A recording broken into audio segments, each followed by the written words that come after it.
Hey there, welcome to another video, and today within this video we're going to be going over what I bring to a wedding photo shoot. So I'm going to be the main photographer today. I believe today is May 24th. Let me double check that. Yeah, May 24th, and I have a wedding in Raleigh. So it's going to be a little trip for me, but I'm actually looking very forward to it. Though I want to go over what's in my bag for this wedding. And I'm not gonna be wearing green, by the way. This is just for the video. It's like way early in the morning, and I am gonna be hitting the gym right before I get ready to head out to Raleigh, North Carolina for this wedding. And I'm very honored to be the lead photographer for this wedding as well. Though I want to get into what's in my bag and how I would prepare for a wedding photo shoot. So the first thing is, well, the bag. And the bag is this one right over here. It is the ProMaster Cityscape 71.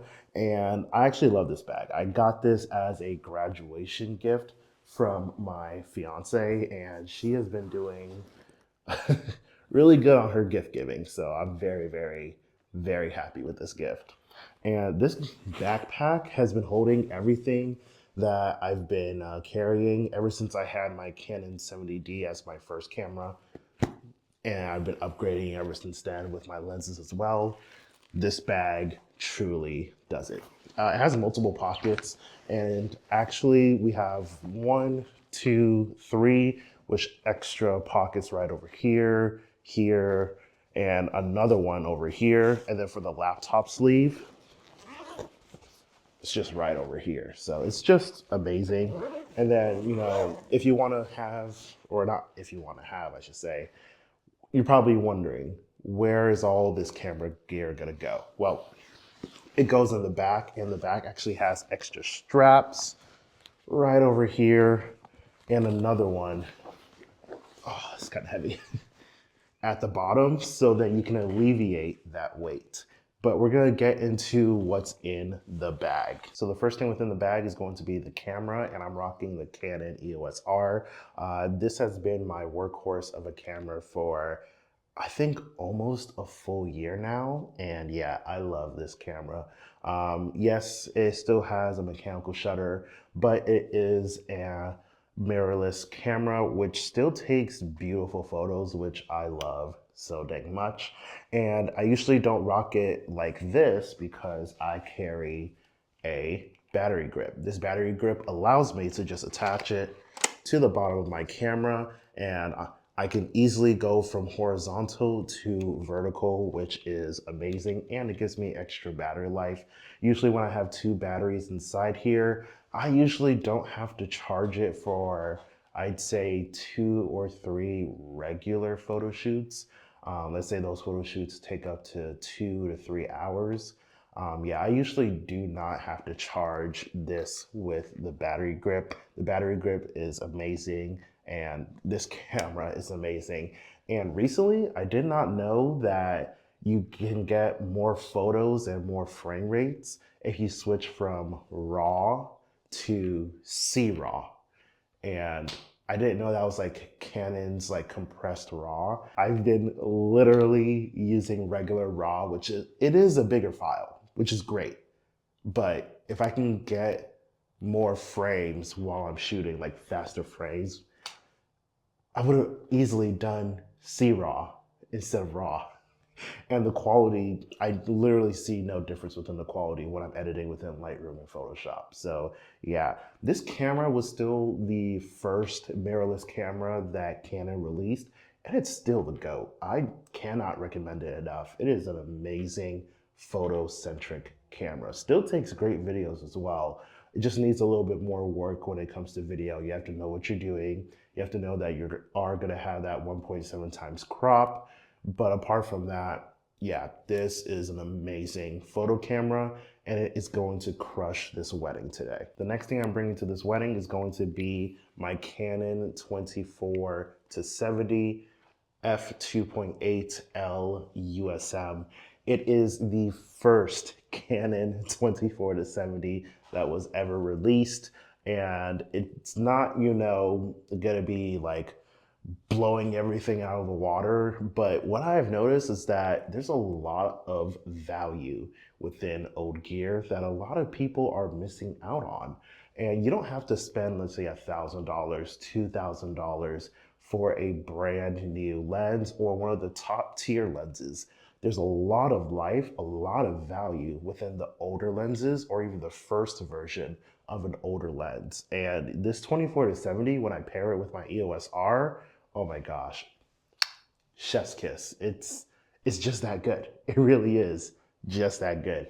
And the reason why I'm carrying the 24-70 is not just the fact that I can go from 24 to 70, but it's the fact that it gives me a lot of versatility. When you're at a wedding, you want to shoot scale. What do I mean by scale? Scale is capturing everything that you can, capturing the whole moment.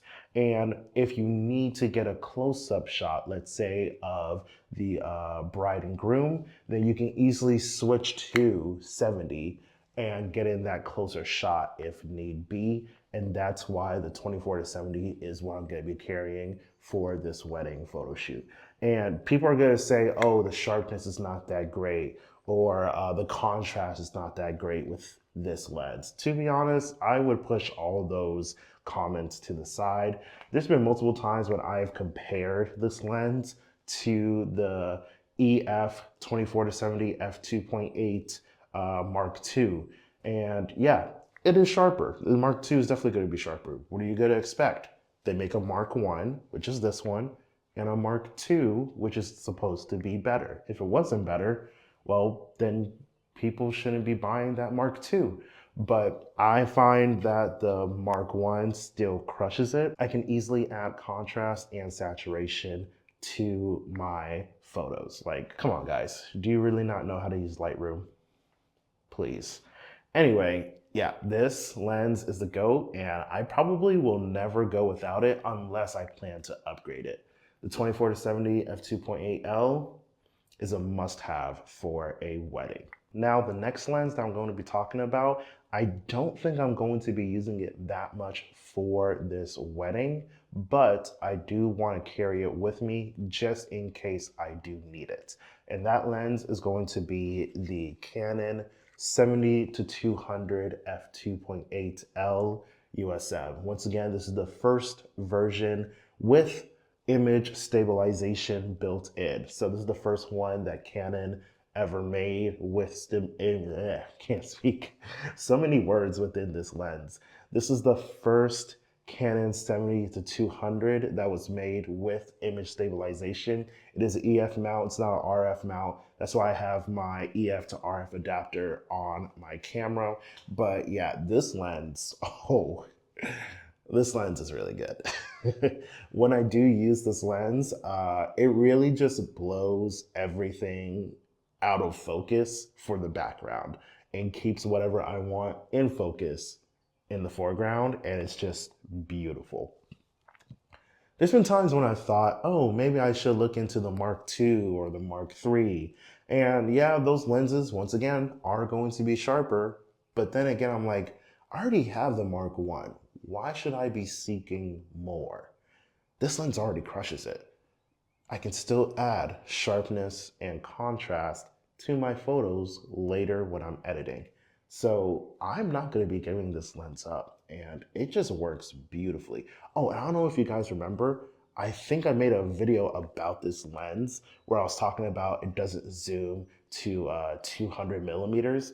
Well, luckily I live near a camera store called Cardinal Camera. Shout out to Cardinal Camera.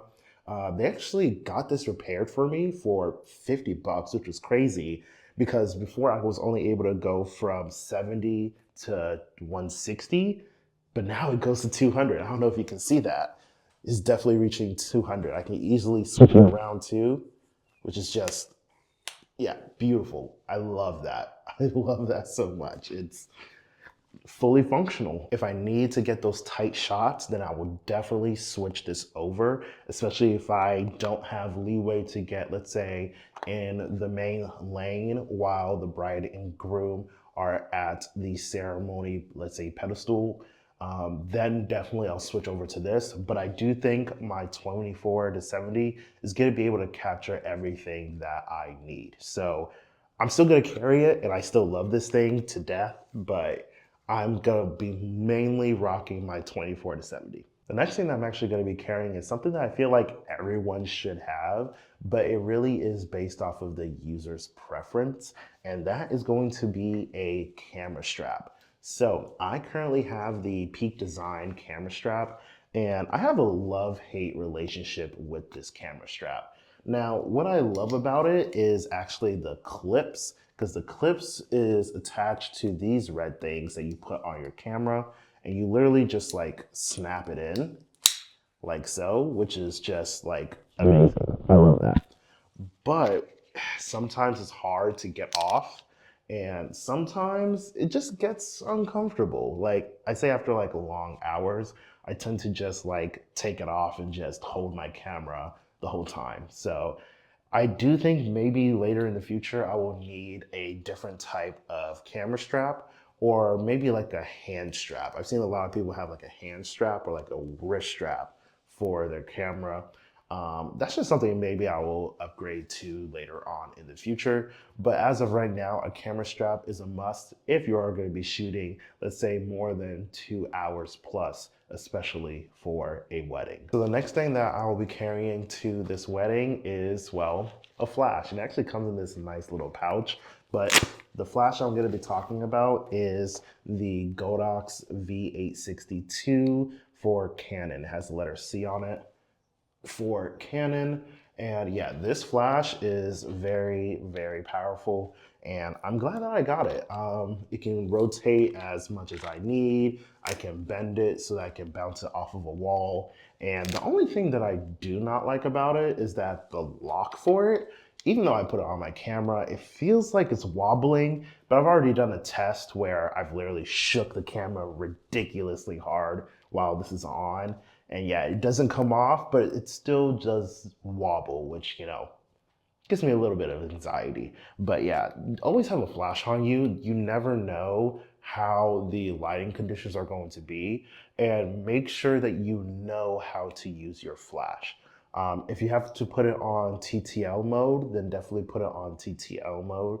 But if you can start to learn manual flash, then please do so. For a wedding, I know it's probably best to switch it to TTL mode because of the fact that it is a fast moving environment, and you need to be able to change your settings on the fly as much as possible.